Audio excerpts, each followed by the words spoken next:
assim juntos aprendemos um pouco mais sobre a palavra de Deus.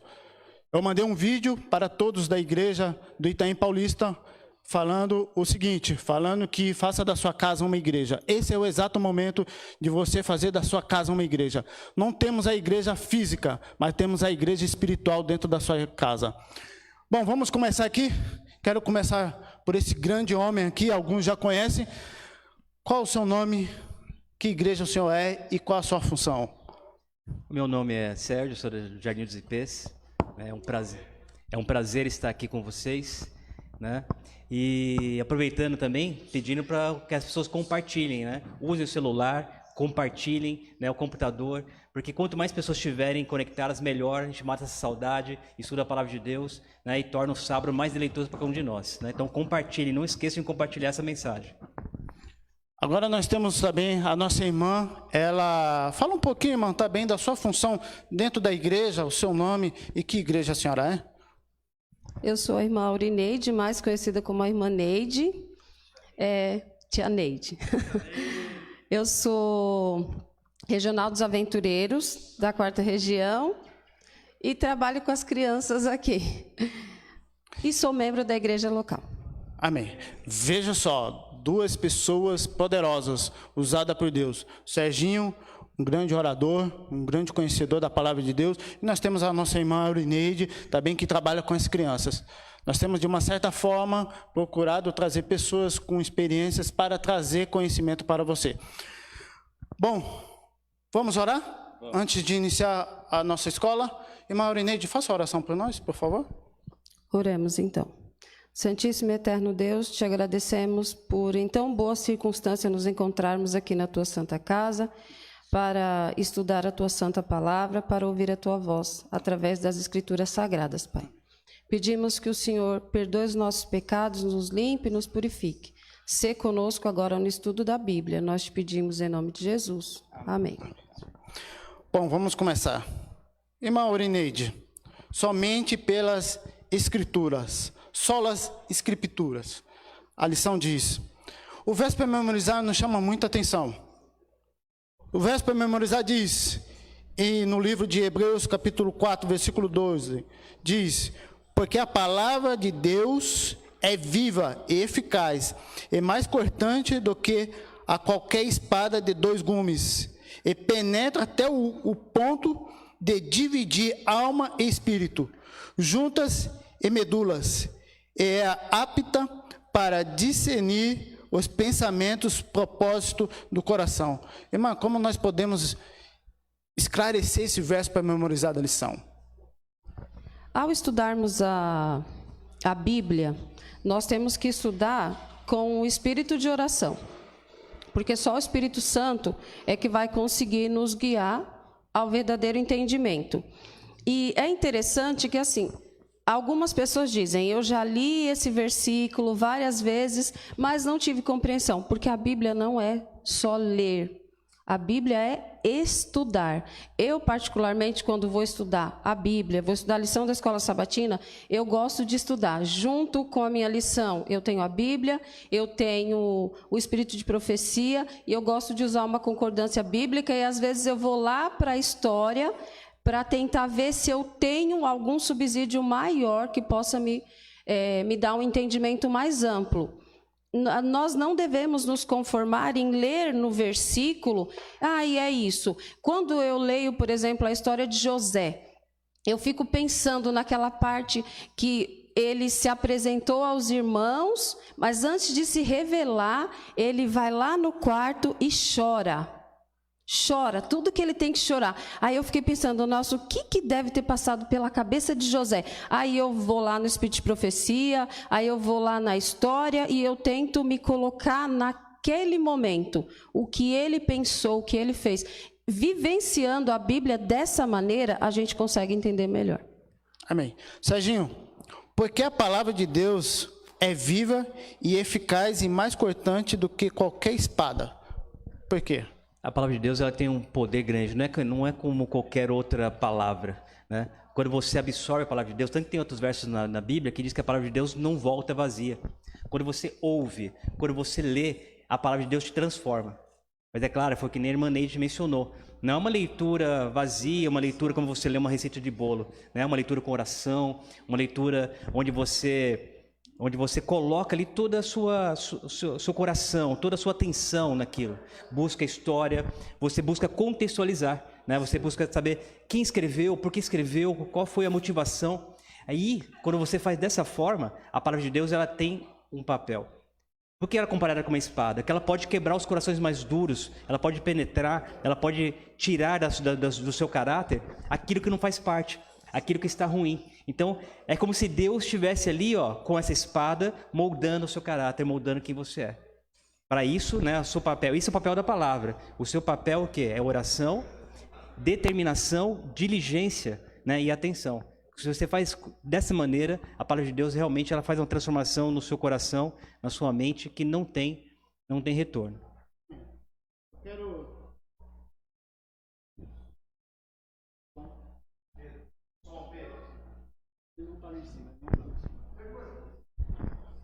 Som.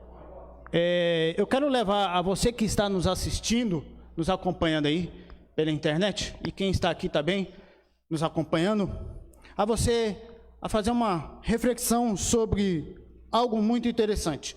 Nós aqui, a Bíblia ela foi escrita em mais ou menos 1500 anos, 1600 anos, certo? Nós temos a Reforma Protestante que fazem mais de 500 anos. E até agora muitos se perguntam qual que é o fundamento mesmo da Bíblia. Ficamos se perguntando como direcionar a Bíblia, como fazemos da melhor maneira. Mas veja só, algo interessante. Pare e pense. Se em menos de 500 anos os protestantes ficaram confusos entre si, se baseando-se no que já está escrito, imagine como seria confuso da própria Bíblia ao ser escrita se não fosse inspirada por um único autor ao longo de 1500 anos. Não é verdade? Então, reflita um pouco. 1500 anos se levaram para a Bíblia ser escrita, somente pelas escrituras. E nenhum dos escritores houve confusão entre eles. Nós já partindo para esse assunto, eu quero dizer para a senhora, irmã Aurineide, no domingo diz, as escrituras como a norma dominante. O que a senhora entende por as escrituras ser uma norma dominante? Ao estudarmos a Bíblia, mesmo que nós adotemos a história, as tradições que são passadas de pai para filho, a concordância bíblica, o que quer que seja, tudo deve nos levar às Escrituras novamente. É ela que tem que me dar a resposta final. Eu preciso entender a Bíblia e ela própria me ajuda a entendê-la. Se o irmão Serginho nós estivermos discutindo, tentamos entender aqui um assunto da Bíblia, e aí o irmão Serginho partir para a tradição. Mas os meus pais me ensinaram assim. Mas o que a Bíblia diz? A Bíblia deve ser a nossa regra final. Quando tiver contenda, quando tiver dúvida, qualquer palavra, é a Bíblia que vai esclarecer a si própria. Ela deve ser o nosso veredito final, nosso recurso final, para entender o que ela própria diz. Você disse que ela foi escrita por mais ou menos 1500, 1600 anos e 40 escritores bíblicos. Quando Moisés escreveu o Pentateuco, por exemplo, uma parte do livro de Jó, ele não morava perto Depois, anos e anos depois, é que surgiram os apóstolos, que escreveram Mateus, Marcos, Lucas e João. O Novo Testamento, ele não anula o Antigo, de maneira nenhuma, pelo contrário, ele traz o contexto do Antigo para o Novo, e eles citam o tempo inteiro as escrituras do Antigo Testamento. Então, a coerência, o que Paulo diz é o que Moisés testificou anos antes. Moisés viveu na sua época, na sua cidade, como o irmão Serginho falou, precisa-se olhar o contexto, e ainda assim, olhando o contexto, não há contradição na Bíblia.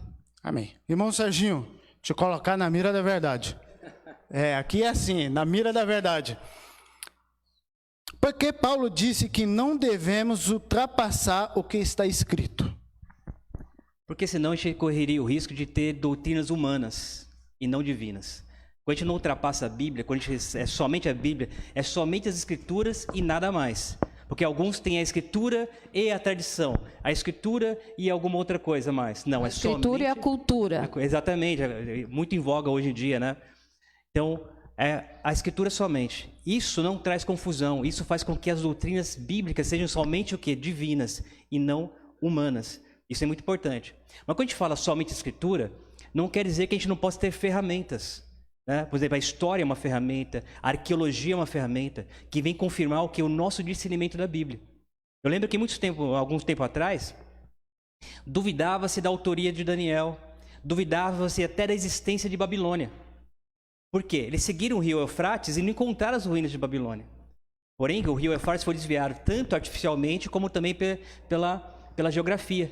Aí descobriram que é mais ou menos a 1 quilômetro de distância, não me recordo exatamente a medida, as ruínas de Babilônia. Aí depois disseram, não, Nabucodonosor não existe, Nabucodonosor é uma ficção desse livro. Aí descobriram lá os tabletes de Nabucodonosor, ou seja, a arqueologia confirmou a história bíblica. Então nós temos o quê? Que a arqueologia, a história, né, qualquer elemento externo são ferramentas, não devem ser dispensadas. Mas quem confirma a verdade? A doutrina é montada em cima da Bíblia, não em cima de tradições, não em cima de história, nem mesmo da arqueologia. Tudo isso são ferramentas que nos conduzem à perfeita compreensão da palavra de Deus. Amém. Veja só como eles têm muito conhecimento. Então você que está aí, compartilhe com seus amigos. Vai colocando aqui, eu estou acompanhando vocês aqui diretamente pelo Facebook. A irmã Nazaré coloca aqui, irmã Lindaura, manda abraços a todos os irmãos. Compartilhe aqui, mande sua pergunta aqui, nós estamos aqui. Vamos colocar a Aurineide e o irmão Serginho na mira da verdade. Mas veja só que é algo interessante. O texto da lição diz assim, aqui numa lição: em caso de dúvida, se você tem dúvida, coloque a sua dúvida aqui para nós. Nós vamos responder a sua dúvida. Se nós não conseguirmos responder aqui, nós temos o pastor. Se o pastor não conseguir responder, o Espírito Santo irá te responder, mas alguém vai te responder. Se você tem dúvida, beba da água da fonte, a palavra de Deus. Amém. Se há alguma dúvida na sua cabeça, se você duvida de alguma coisa, leia a Bíblia. A Bíblia vai te responder tudo que tem um ponto de interrogação na sua cabeça. Mas vamos caminhando. O tempo passa, não é verdade? Passa muito rápido. Quando nós falamos da palavra de Deus, vai muito rápido. A unidade. Irmã Aurineide, quando falamos de unidade das Escrituras, precisa haver unidade, sim ou não? Sim, com certeza. Por que precisa haver uma unidade? Porque todos os autores da Bíblia escreveram, cada um no seu tempo, né? Mas todos falam com coerência. Todos, um completa o que o outro disse. No começo aqui diz o seguinte: tendo Deus como autor fundamental da Bíblia, podemos admitir uma harmonia e unidade básica entre todas as partes das Escrituras em relação às principais questões ensinadas por ela. Ou seja, Deus é o autor principal, foi Ele quem guiou os profetas para que escrevessem cada palavra que está escrita aqui. E por que a coerência? Porque como Deus é o autor dela própria, Deus instruiu, digamos, o irmão Serginho lá no ano de 1000 e eu no ano 2000, que eu sou mais jovem que você, viu, irmão? Então, Deus... Mas aí Deus, só para mostrar um paralelo entre o tempo de anos que foram escritos, mesmo demorando tantos anos para um outro livro ser escrito, ela é única, a Bíblia é única, porque o que diz em Gênesis você pode testificar em Apocalipse. Ao estudar o livro de Daniel, você estuda também com enfoque em Apocalipse e assim por diante. Então, ela é única, tem uma unidade, ou seja, são 40 escritores escreveram 66 livros que tornam um conjunto do quê? Das escrituras sagradas que nós temos hoje. Esse livro é único, por isso fala da unidade. Ele é único como um todo, ele não se contradiz. Amém. Serginho, Na mira da verdade, meu irmão. O pessoal lá no IP lá tá te assistindo, te acompanhando aí. Eu espero, hein? Se conectem aí. Se conectem. Ó, irmã Aurineide aí também, os aventureiros todos aí, vamos conectar. Porque a unidade da Bíblia é importante para a nossa crença. Porque nós não servimos um Deus de confusão, né? A Bíblia, nós queremos que ela tenha um único autor. Se não houvesse unidade, peraí, né? Então o autor é confuso. Quando você pega um livro que não há unidade, um livro que não é coeso, você vai culpar quem? O autor. Nós queremos que Deus é o autor. Então se não houvesse, de repente Moisés diz algo, aí depois vem Isaías, não, o que Moisés diz não era bem isso não, né? Aí você fala, puxa vida, mas o mesmo Deus que inspirou Moisés não é o mesmo Deus que inspirou Isaías? Então isso é fantástico. Quando você pega um livro como esse, né, 40 escritores, 1.500 anos para ser redigido, e não há contradições. Quando você pega o tema da morte, por exemplo, estuda em toda a Bíblia, você não tem contradições, né? Um confirma o que o outro diz. Pode ser que traz algo a mais, né? Traz um detalhezinho, uma explicação, a linguagem de um é mais clara que a outra. Isso também não é demérito. Por quê? Você tem ali reis, você tem fazendeiros, você tem pescadores, você tem gente do povo, você tem iletrados e tem cultos. Todos eles escreveram. Então isso mostra que como a Bíblia ela é inspirada. Deus não ditou a Bíblia, Deus inspirou as pessoas a escreverem. E cada um usou o quê? O seu discernimento, a sua cultura para escrever, né? Não é um ditado bíblico.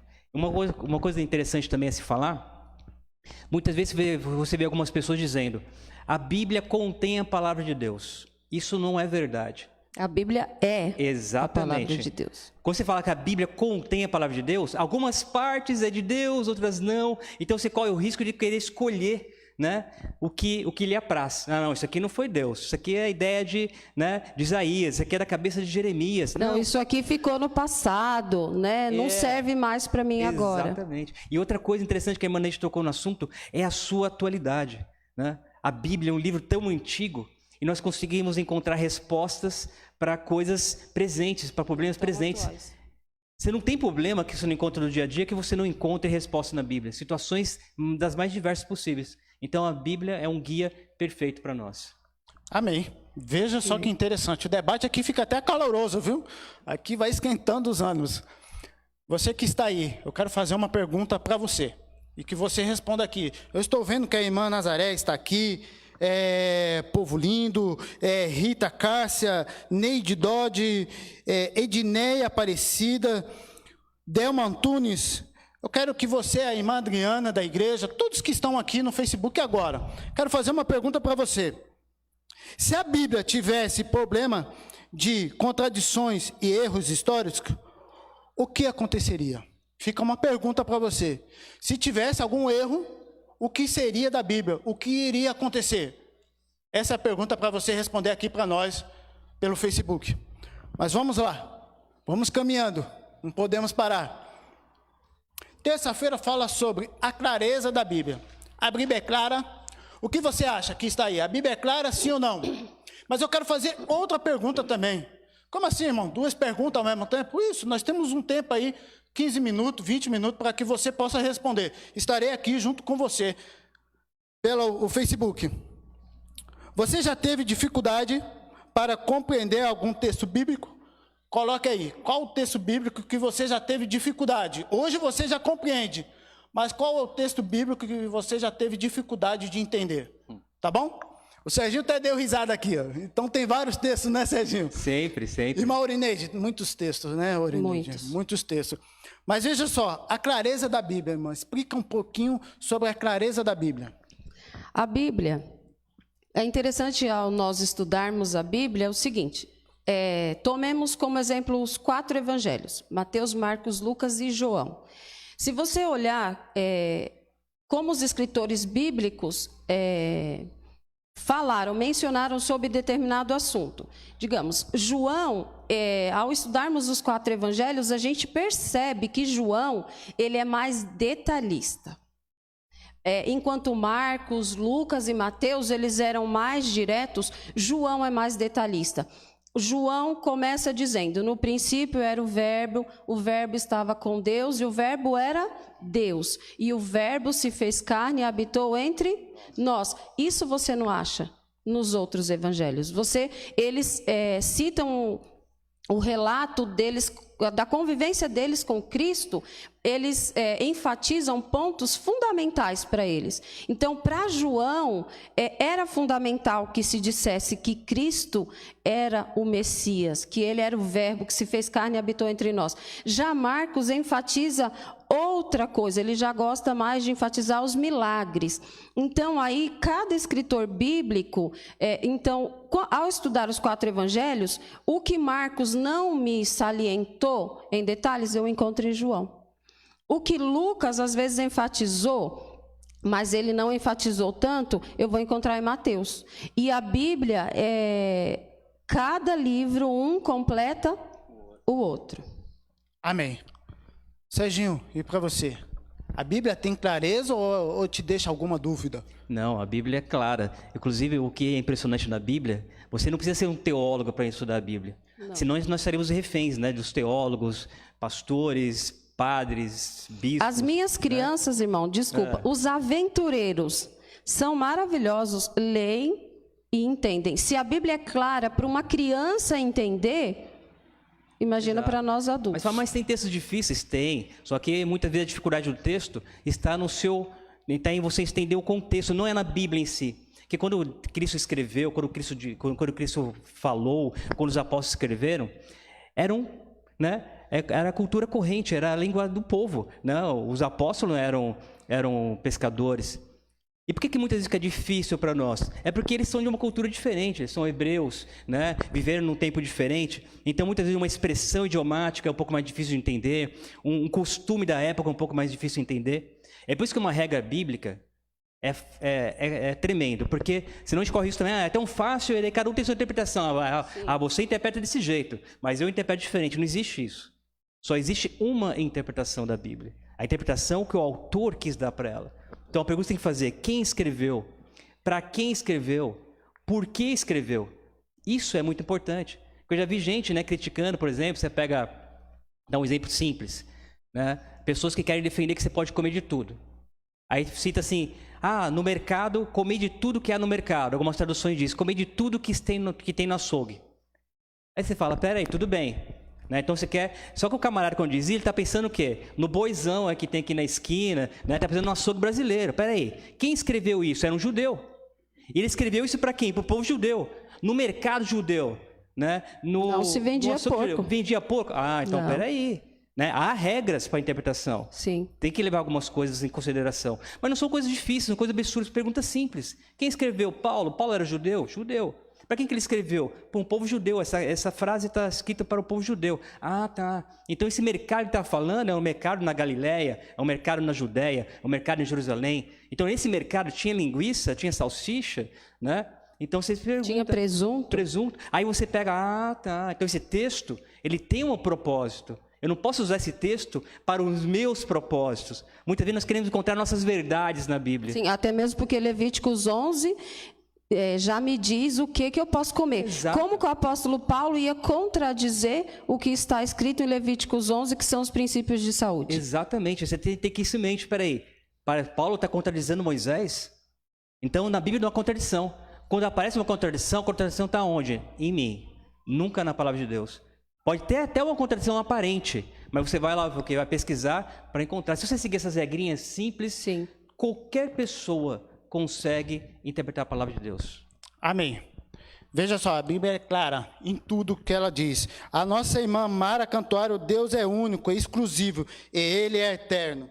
A Neide Dott colocou, sim, clara. Rita Cássia, a Bíblia é clara, que não tenho dúvida. Irmã Rita, muito obrigado pela sua participação. Edneia Aparecida, muito bom essa mira da verdade. Irmã, muito obrigado por você estar aí nos acompanhando. Estão nos acelerando aqui, ó. Aqui é muita coisa para nós falarmos, mas vamos complementar quarta-feira e quinta-feira. As Escrituras interpretam as Escrituras. Será que precisamos, irmã Aurineide, que alguém interprete as Escrituras para nós?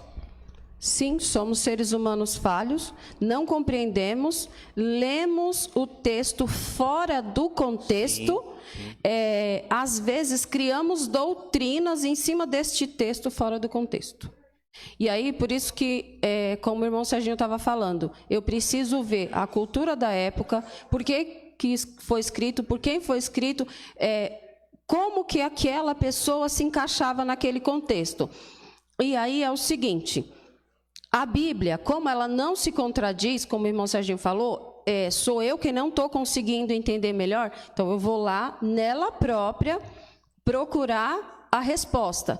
E é intrigante, ao estudarmos os livros do apóstolo Paulo, que a gente fica, o apóstolo Paulo, ele fala, nós somos adventistas, guardamos o sábado. Ele fala, mas ninguém te julgue por lua nova, e nem por sábado, isso e aquilo. Mas aí você vai estudar a Bíblia. Às vezes as pessoas pegam um texto fora do contexto e dizem, tá vendo? Eu não preciso guardar o sábado. Exatamente. Só que, como o irmão Serginho falou, se eu tenho o espírito de adoração para conhecer o que esse Deus quer me dizer, eu não vou estudar um texto fora do contexto.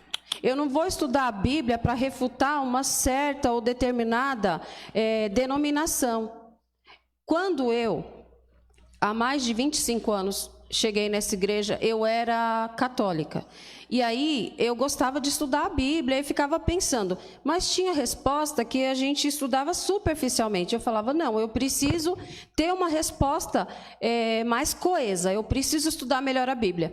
E ao estudar a Bíblia, eu me coloquei nas mãos de Deus. Eu não queria fazer parte de uma denominação. Eu queria servir o Cristo que eu servia na Igreja Católica. Como Deus não vem buscar a placa, Ele vem buscar o seu coração. E meu coração na Igreja Católica era puro. Eu queria servir a esse Deus de todo o coração. E eu pedi para Ele me guiar nas Escrituras. E aqui Ele me trouxe e aqui eu estou por todos esses anos, porque eu coloquei Deus primeiro. Eu não quero a placa de uma igreja, eu quero saber as verdades que a Bíblia me diz sobre esse Deus. Então, quando você tem essa postura, você não tem estudo da Bíblia para refutar quem está te dizendo o contrário, ou quem está te dizendo isso ou aquilo.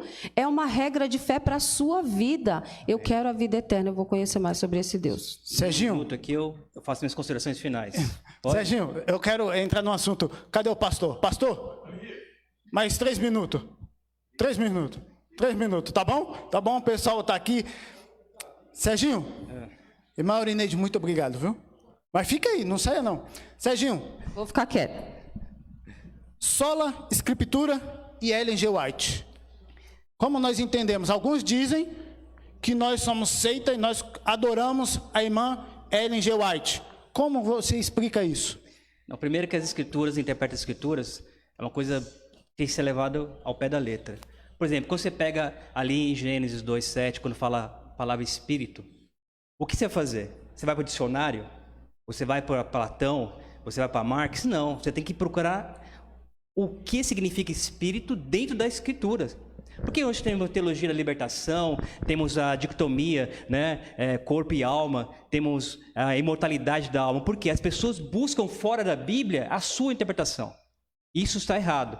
Então a Bíblia interpreta a si própria. Então eu vi a palavra espírito, eu vi a palavra alma, né, eu vi a palavra universo. Eu tenho que procurar a compreensão dela onde? Dentro do texto bíblico. Tá? Então essa é a regra áurea, regra número 1.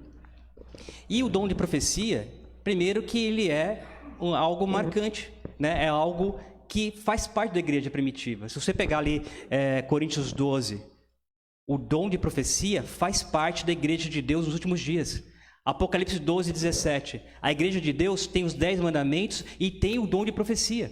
Então não temos que abrir. A dom de profecia não é para concorrer com a Bíblia, é para nos conduzir à Bíblia. Então a senhora White, através do dom manifestado a ela, né, o dom profético manifestado a ela, nós temos um condutor, um guia para a palavra de Deus. Então o dom profético não compete com a Bíblia, é um dom que pertence à igreja, já estava previsto na palavra de Deus, Coríntios 13, Coríntios 12, Apocalipse 12, não compete. Então o dom profético é um condutor, um intérprete da palavra de Deus. Veja só, claro que você queria ficar um pouquinho mais aí, nós queríamos ficar mais, né? Mas não dá, o tempo não dá, o nosso irmão está aqui para pregar. Deixa eu falar só uma coisa muito rápida. Pastor, segura seu coração, pastor. Só um pouquinho. Nós vamos fazer uma oração muito breve também. O espírito de profecia, ele não ocupa o lugar da Bíblia. não precisa de mais nada para acrescentar à Bíblia. Tudo que está na Bíblia é o fundamento que nós precisamos para ser salvo. O livro de profecia é somente para que nós possamos ter um conhecimento muito mais vasto do que a palavra de Deus quer dizer. Ah, mas eu tenho que ler livro de profecia? Somente a Bíblia te basta, meu irmão. Você não precisa de mais nada, somente a palavra de Deus. Que Deus possa te abençoar. Muito obrigado por você ter ficado aí, ter compartilhado aqui. Tem o nosso irmão Eliseu Silva. Irmão Eliseu Silva, eu vou te responder depois que eu sair daqui, tá bom? O senhor perguntou sobre a vestimenta lá, porque os homens estão de terno e as mulheres. Mas eu já te responderei, tá bom? Muito obrigado. Sábado que vem você é o nosso convidado especial. Serginho, faça a oração breve para que nós possamos findar a escola sabatina. Oremos. Senhor Deus, conceda-nos o teu Espírito, ó Pai, porque a tua palavra é o único livro que podemos ler junto com o autor, ó Pai. Que o teu Espírito possa nos conduzir, possa nos dar clareza de discernimento da tua palavra e também sabedoria para ensiná-la, Senhor Deus. Conduza-nos também aos teus testemunhos, ó Pai, pois eles estão presentes para dar mais clareza, para nos conduzir ao estudo da tua palavra, para nos fortalecer mais ainda. É mais um recurso que temos. Esteja conosco, continue conosco nesse culto, que ele seja agradável a ti, que possamos ser reverentes na continuidade do culto, ó Pai. Te pedimos e te agradecemos no nome de Jesus.